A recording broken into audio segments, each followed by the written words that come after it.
El Señor esté con ustedes. Y con tu espíritu.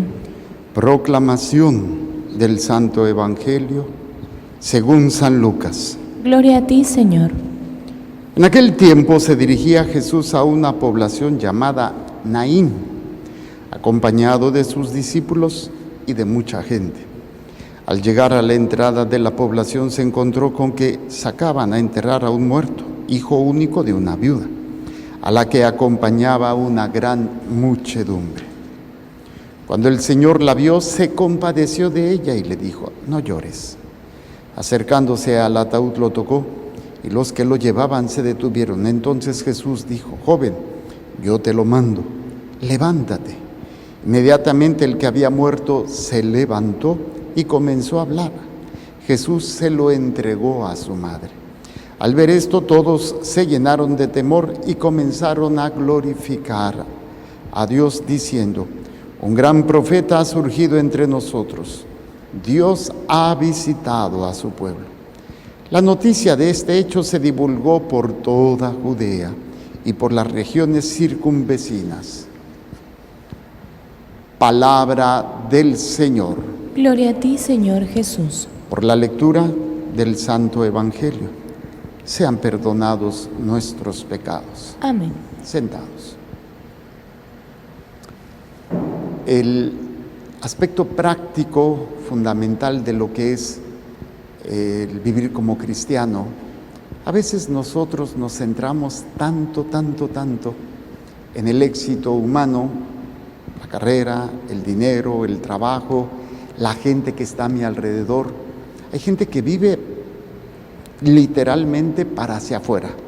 Le interesa tanto con quién está, y a veces lo hacemos, por ejemplo, a la hora de que se elige a los amigos, ¿no?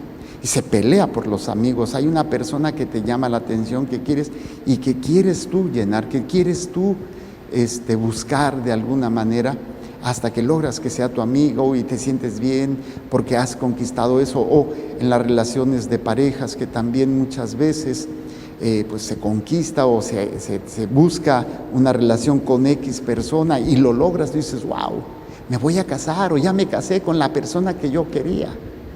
¿Y qué decir del ámbito académico, ¿no? Los logros que se logran, que cuadro de excelencia, terminar una etapa primaria, secundaria, preparatoria, luego la carrera, y hay quienes que todavía le siguen más, ¿no? Un doctorado, una maestría, y wow, todos esos éxitos a nivel académico. Y luego nos vamos también a nivel del trabajo. El trabajo que yo quiero, y yo sueño, yo quiero tener este trabajo, y me la paso, y hay gente que logra alcanzar ese trabajo ideal, ¿no? Trabajar en X compañía, trabajar en X actividad o en X profesión si estudiaste y te estás desarrollando en el ámbito donde tú logras alcanzar ese objetivo. Soy médico y trabajo en un hospital, o tengo mi clínica particular, o soy abogado, tengo mi buffet, soy ingeniero, tengo mi constructora, o tengo mi compañía, y así vamos logrando éxitos. Y ya qué decir de la posesión de cosas materiales. Yo tengo un sueño, así es, un sueño guajiro. Me acuerdo que siempre desde niño he deseado vivir en un lugar con mucha vegetación. Ese fue mi sueño. Que haya bosques, que haya río, que haya lago, que haya muchos animalitos y así. Y miren dónde vine a parar. En el lugar con más sequedad posible, Tijuana. Pero bueno, ¿y cuántos así como que sueñan con conquistar, tener una casita, su casita propia? En la casa de mis padres nunca tuvimos una casa propia, siempre fue rentada. Y a la fecha, pues, no sé tú, mi mami pues está ahorita viviendo aquí y es una casa prestada, porque ni siquiera tampoco es nuestra. Entonces dices, pero ¿cuántos logran así? Se hacen dueños y se esfuerzan, trabajan para comprarse una casa o para comprarse un carro. Uy, el carro, a mí me encantan mucho los carros, ¿no? Pero yo sueño con un carro eléctrico. Y así, una vez un señor me regaló un carro eléctrico, pero esos de baterías, de esos de juguete. Le digo, qué simpático. Me cotorreó bien sabroso. Dice, padre, aquí le tengo su carro eléctrico. ¿En serio? Y así yo todavía menso, todavía me la creo. Sí, mire, se lo traje y era un carrito de esos eléctricos de control. Le digo, no me simpatiza. Obviamente me ataqué de risa porque pues me cotorreó sabroso, ¿no? Pero un carro eléctrico de esos, por ejemplo, Teslas famosos, hermosísimos, no contaminas y todo. Y no pasa de ser un sueño guajiro, obviamente, no es algo. Pero cuando puedo comprar algo que quiero tanto, pues es una conquista, es una satisfacción. Me acuerdo cuando pude comprar mi primer carrito. Bueno, el primer carro que tuve ni siquiera lo compré yo, fue regalado. Y fue porque reté a Dios.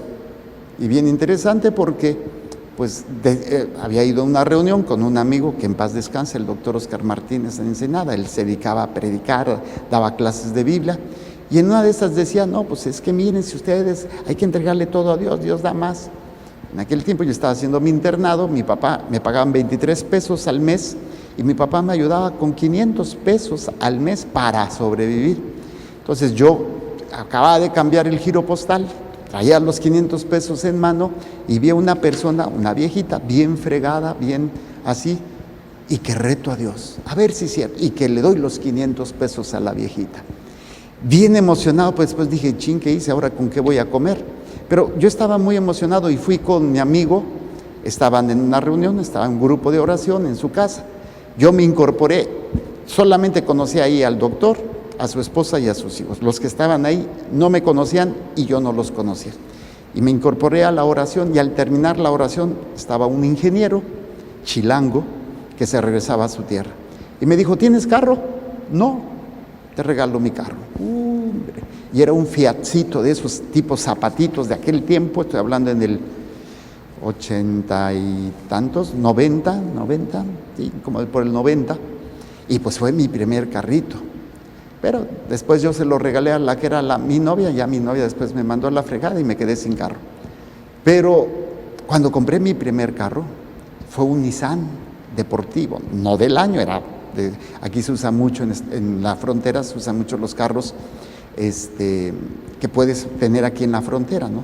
Pero me encantaba, era un carro deportivo, se siente así, era un logro, era una conquista, ¿sí? Después ese carro cuando me metí aquí lo regalé, pero de alguna manera algo satisfactorio. Entonces, toda nuestra vida es conquistas. Conquistas en relaciones, conquistas en la escuela, conquistas en el trabajo, conquistas en la posesión de algo. No me asusten, en la posesión de algo o en el hacer algo. Y recuerdo algo muy interesante no me acuerdo en dónde lo leí, creo que fue en el libro de la sabiduría. Decía que ¿de qué le sirve al hombre conquistar el mundo si no logra conquistarse a sí mismo? Esto es interesante. De hecho, eso es lo que Pablo le está escribiendo a su hijo espiritual Timoteo. Está dando características de cómo debería ser un obispo, de cómo debería ser un diácono, pero vamos a traslaparlo de cómo tendría que ser un cristiano. Un cristiano. Y dice una serie de características, nada más para ver si nosotros calificamos o no calificamos, no porque vayamos a ser obispos o diáconos, simplemente ser cristianos. Dice, el obispo que sea irreprochable, o sea, que no le tenga nada que reprochar. Yo creo que todos nos tienen colita que nos pisen, pero bueno, que sea irreprochable. Aquí antes, el inicio, pues se casaba, que no se ha casado más que una sola vez. Sea sensato, prudente, bien educado, digno, hospitalario, hábil para enseñar, no dado al vino ni a la violencia, comprensivo, enemigo de pleitos y no ávido de dinero. ¿Sí? Y luego dice que no debe ser recién convertido para que no se llene de soberbia. Que incluso los que no son de la fe, los que no creyentes, que tengan una buena opinión de él. Yo creo que está difícil, ¿no? Si fuese así, yo no hubiera sido ordenado sacerdote realmente, porque no lleno ninguno de estos requisitos. Luego dice, los diáconos asimismo deben ser respetables, sin doblez, no dados al vino ni a los negocios sucios, conservar la fe revelada, conciencia limpia, que se les ponga primero a prueba. Si no hay nada que reprocharles, que ejerzan su oficio de diáconos. Las mujeres, respetables, no chismosas, ni juiciosas, fieles en todo. Los diáconos también, bueno, esto es parte. Pero a mí lo que me llamó más la atención, tanto a los obispos como a los diáconos se les pide, porque están casados. Pero ahora hay que trascender esto. Fíjense lo que se les pide, y esto se aplica a nosotros. Al obispo se le dice que sepa gobernar bien su propia casa, que sepa gobernar bien su propia casa. Y se le agrega, y educar dignamente a sus hijos, porque ¿cómo podrá cuidar de la iglesia de Dios quien no sabe gobernar su propia casa? Y a los diáconos también dice, los diáconos que sean casados una sola vez, que sepan gobernar bien a sus hijos y su propia casa. El planteamiento de la palabra de Dios es esta: tengo que aprender a gobernar mi casa. Y cuando digo gobernar la casa, no quiere decir que ya llegué, te callas porque yo soy la autoridad. La casa es tu propio ser, tu manera de pensar, tu manera de hablar, tus sentimientos y tus acciones. ¿De qué me sirve conquistar el mundo entero? Dice el libro de la sabiduría, si no puedo conquistarme a mí mismo, si no soy capaz de obrar de acuerdo a como Dios me pide y actúo de acuerdo a como siento, a como me gusta, a como me apetece, de acuerdo a mis pasiones, de acuerdo a mis inclinaciones. Por eso el planteamiento es importante. ¿Cuánto tiempo le dedicamos a los estudios? 3 años de kinder, y si repruebas como yo, 4. 6 años de primaria, ya llevamos 9, yo llevaba 10. Luego 3 años de secundaria, 12. Y luego 3 años de preparatoria, que reprobé, o sea, yo hice 4. O sea, 12, 15, 16. Luego 6 años de la carrera, 22. Y luego si la especialidad, no, hombre. ¿Cuánto tiempo le dedicas a la conquista de tu ser? A esa madurez, que no quiere decir, óiganlo bien, la madurez no significa no tengo ganas, o no me enojo, o todo es bonito, todo me gusta. No es cierto. La madurez no es suprimir todo eso, es saberlo controlar para no dejarme llevar por lo que siento o por lo que pienso, sino por lo que debo. Y esa es la conquista. La verdadera conquista que me lleva a pifas y con ganas de mentar madres, mentar padres, o no. Okay, estoy molesto, estoy enojado, pero esto no me da derecho a ofender ni a humillar. Esa es la conquista. Obviamente solos no podemos, necesitamos de Dios. En el texto del Evangelio nos narra el proceso de la resurrección de la viuda de la ciudad de Naín. Jesús lo hace por misericordia, porque ni siquiera la viuda le había pedido. Él va entrando a la ciudad, la viuda va saliendo, toca el féretro y le dice al niño que se levante, y el joven se resucitó. En el programa de la Lección Divina que hice hoy, no alcancé más que hasta el versículo 15, y había una nota al pie de página en Mateo 8:13 de la Biblia de Jerusalén sobre ¿para qué son los milagros? Y decía, había milagros, bueno, lo primero era para manifestar el poder de Dios. ¿Y cómo lo manifestaba? Control sobre la naturaleza, caminaba sobre el mar, calmaba las tempestades, sanar enfermos, resucitar muertos, expulsar demonios. Todo esto no son más que señales de algo más grande. ¿Para qué son los milagros? Para fortalecer nuestra fe. Nada más. ¿Cómo voy a enfrentar, poder conquistar todo esto? Viendo los milagros. Yo les pregunto a veces a la gente, ¿cuántos de ustedes han recibido un milagro de Dios? Y la mayoría levanta la mano. Un milagro así pequeño, aunque sea un milagro. Yo pregunto, ¿para qué sirvió ese milagro? Ay, padre, es que yo estaba enfermo y me sanó. ¿Y para qué te sirvió el milagro? Pues para estar sano. No, para fortalecer tu fe. O cuando tú ves que a otro Dios le concede el milagro, ¿y yo qué? ¿Y por qué a mí no? ¿No estás entendiendo para qué concedió el milagro y que tú lo veas? Para que te fortalezcas en tu fe, puedas cargar la cruz y sigas adelante. Si Dios te lo concede a ti, es para que des testimonio del poder de Dios y otros puedan creer y fortalecer su fe a través de ese milagro. Y uno de los aspectos fundamentales va a ser precisamente la conquista de nuestra casa, de nuestro ser, a través de la fe, la obediencia a Dios. Dios concede esto a aquellos que lo buscan. Pero como nosotros buscamos más hacia afuera, nosotros buscamos más hacia la conquista del mundo o de mis objetivos, no puedo conquistarme a mí mismo. ¿Y de qué me sirve tener una casa, una familia, si después yo como hombre, como mujer, voy a dañar a mi familia, la voy a destruir por mis vicios, por mis palabras groseras, ofensivas, por mi prepotencia, por mi responsabilidad?